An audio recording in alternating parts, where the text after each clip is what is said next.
শিক্ষার্থীরা, sentence connector নিয়ে তোমাদের অনেক সমস্যা রয়েছে। আমি তোমাদেরকে খুব সহজে সেন্টেন্স কানেক্টর এর ব্যবহার শিখিয়ে দেওয়ার চেষ্টা করব। তো শিক্ষার্থীরা, তোমাদেরকে সেন্টেন্স কানেক্টর সহজভাবে সঠিকভাবে বসাতে হলে তোমাদেরকে আমি 3টি টিপস দেব। এই 3টি টিপসের মাধ্যমে ধরে নিতে পারো যে আমি তোমাদেরকে 3টি কৌশল শেখাবো। এই 3টি কৌশল অবলম্বনের মাধ্যমে তোমরা কিন্তু খুব সহজে তোমার সেন্টেন্সের যেখানে গ্যাপ থাকে সেখানে অ্যাপ্রোপ্রিয়েট কানেক্টরটি বসাতে পারবে। এই 3টি কৌশল হচ্ছে, 1 নম্বরটা হচ্ছে প্রদত্ত প্যাসেজটি পড়ে প্যাসেজটির অর্থ অনুধাবন করতে হবে। ফার্স্টে যে কৌশল তোমাকে অবশ্যই অবলম্বন করতে হবে সেটি হচ্ছে তুমি প্রদত্ত প্যাসেজটি পড়তে হবে। পড়ার পর ওই প্যাসেজটির অর্থটা তুমি বুঝতে হবে। যদি তুমি অর্থটি বুঝতে পারো তাহলে অবশ্যই তুমি অ্যাপ্রোপ্রিয়েট ওয়ার্ডটি বসাতে পারবে। তারপর দ্বিতীয় নম্বর যে কৌশলটি হচ্ছে সেটি হচ্ছে শূন্যস্থানের আগের ও পরের সেন্টেন্স দ্বয় এর মধ্যে নির্দিষ্ট অর্থের সংযোগ স্থাপন করতে হবে। অর্থাৎ এই কথাটি দ্বারা বোঝায় যে তোমার যেখানে শূন্যস্থান থাকবে, যেখানে তুমি কানেক্টর বসাবে, তার পূর্বের সেন্টেন্স এবং পরের সেন্টেন্স, এই উভয় সেন্টেন্স সম্পর্কে তুমি একটা আইডিয়া জেনারেট করতে হবে। আর এই আইডিয়াটা জেনারেট করতে হলে তোমাকে কি করতে হবে, এই সম্পর্ক দুটি সেন্টেন্সের মধ্যকার সম্পর্কটি তোমাকে বুঝতে হলে অবশ্যই আমাদের সেন্টেন্স কানেক্টরের কিছু যে গুরুত্বপূর্ণ নিয়ম রয়েছে সেই নিয়ম বা রুলগুলো তোমাকে অবশ্যই কিছু জানতে হবে। আমি বোর্ডে তোমাদের সুবিধার্থে সেন্টেন্স কানেক্টরের মোস্ট ইম্পর্ট্যান্ট 13টি রুল আমি লিখে রেখেছি। আমি তোমাদেরকে একটি একটি করে বুঝিয়ে দেব। 1 নম্বরটা হচ্ছে ধারাবাহিকতা বোঝাতে ফার্স্টলি, সেকেন্ডলি, থার্ডলি, দেন, নেক্সট, আফটার, ফাইনালি এই ওয়ার্ডগুলো বসে। যখন কোনো সেন্টেন্সের মধ্যে ধারাবাহিকতা বোঝায়, একটা সেন্টেন্সের পরে আরও একটি সেন্টেন্স, তারপর আরও একটি সেন্টেন্স, কোনো এক বক্তা ধারাবাহিকভাবে যখন যোগ করে, অ্যাড করে, তখন ফার্স্টলি, সেকেন্ডলি, থার্ডলি, দেন, নেক্সট, আফটার, ফাইনালি এই ওয়ার্ডগুলো কানেক্টর হিসেবে বসে। তারপর 2 নম্বরে উদাহরণ বোঝাতে ফর এক্সাম্পল বা সাচ এস বসে। যখন উদাহরণ বোঝায় তখন ফর এক্সাম্পল বা সাচ এস বসে। তারপর আছে 3 নম্বর বিপরীত বোঝাতে অন দ্য আদার হ্যান্ড বা দ, বাট, রেদার বা অন দ্য কন্ট্রারি এই ওয়ার্ডগুলো বসে। 4 নম্বর পূর্বের কথার সাথে আরও কিছু যোগ করতে।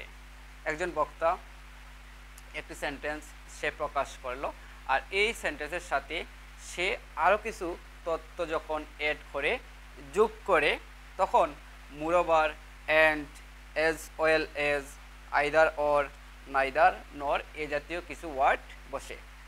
তারপর 5 নম্বর কারণ বোঝাতে বিকজ অফ, এজ, সিন্স এই ওয়ার্ডগুলো বসবে। ফলাফল বোঝাতে as a result, saw, those, Hansi এই ওয়ার্ডগুলো বসে। তারপর 7 নম্বরে আছে মিল বা সাদৃশ্য বোঝাতে সিমিলারলি, মোরওভার, মোর, দেন, লেস, মোস্ট এই ওয়ার্ডগুলো বসে।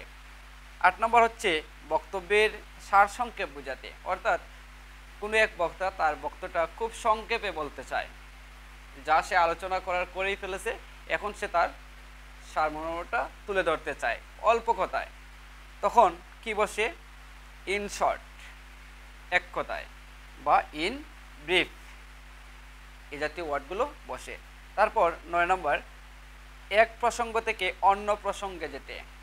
একটা বিষয়বস্তু নিয়ে কোনো বক্তা কথা বলছে, এখন হুট করে সে এই বিষয়বস্তু ছেড়ে অন্য বিষয়বস্তু নিয়ে সে কথা বলবে, তখন এরকম পরিস্থিতিতে সে by the way, however, anyway এই ওয়ার্ডগুলো ব্যবহার করে। তাই এক প্রসঙ্গ থেকে অন্য প্রসঙ্গে যেতে in by the way, however, anyway ওয়ার্ডগুলো বসে। তারপর 10 নম্বরে যে শর্তটি হচ্ছে শর্ত বোঝাতে ইফ বা আনলেস বসে, ইফ বা আনলেস বসে। যখন শর্ত বোঝায় তখন ইফ বা আনলেস বসবে। তারপর 11 নম্বর, সময় ও স্থান নির্দেশ করতে at the time, here, after, before, as soon as, এই ওয়ার্ডগুলো বসবে। কখন?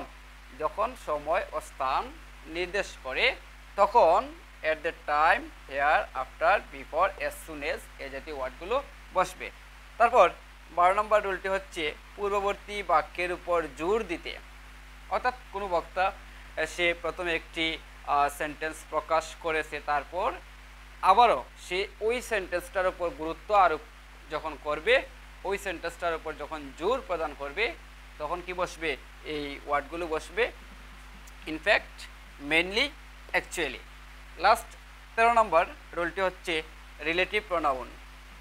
রিলেটিভ প্রোনাউন কোনগুলো? ওই যে who, whom, which, where, how, when, what, that, এগুলো হচ্ছে রিলেটিভ প্রোনাউন। তো প্রিয় শিক্ষার্থীরা, যখন তোমরা দুটি সেন্টেন্সের মধ্যে আইডিয়া জেনারেট করতে পারবে আর এই যে সেন্টেন্স কানেক্টরের যে বেসিক কিছু রুলস আছে, এই রুলস সম্পর্কে যখন তোমার পুরোপুরি ধারণা থাকবে তখন তুমি খুব সহজে এই যে 3 নম্বর শর্ত যেটা আছে, অর্থ অনুযায়ী অ্যাপ্রোপ্রিয়েট ওয়ার্ড বসাতে হবে, এই 3 নম্বর কাজটি তুমি খুব সহজে করতে পারবে। আমি আবারও বলছি প্রিয় শিক্ষার্থীরা, তোমরা খুব সহজে সেন্টেন্স কানেক্টরটি শিখতে পারবে। তোমাকে যা করতে হবে সেটা হচ্ছে একটু বোঝার চেষ্টা করতে হবে, একটু শ্রম দিতে হবে।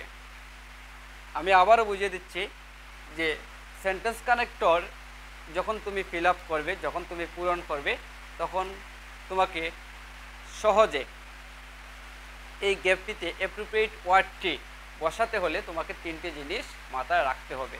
তার মধ্যে 1 নম্বরটি হচ্ছে প্রদত্ত সেন্টেন্সটি তুমি পড়ে বুঝতে হবে, অনুধাবন করতে হবে, চিন্তা করতে হবে এই সেন্টেন্সটার অর্থ কী, এই সেন্টেন্সটা দ্বারা কী বোঝায়।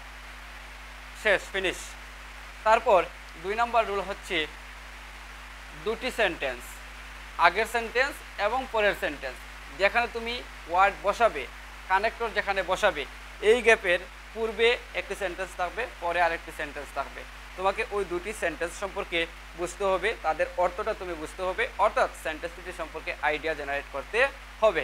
যদি তুমি আইডিয়া জেনারেট করতে পারো, এই যে আমি 13টা রুল লিখছি, এই রুলগুলা যখন তুমি মাথার মধ্যে রাখবে আর এই রুলগুলোর আলোকে যখন তুমি চিন্তা করবে, তখন অফকোর্স অবশ্যই তুমি অর্থ অনুযায়ী ওই গ্যাপের মধ্যে সেন্টেন্স কানেক্টর বসাতে পারবে।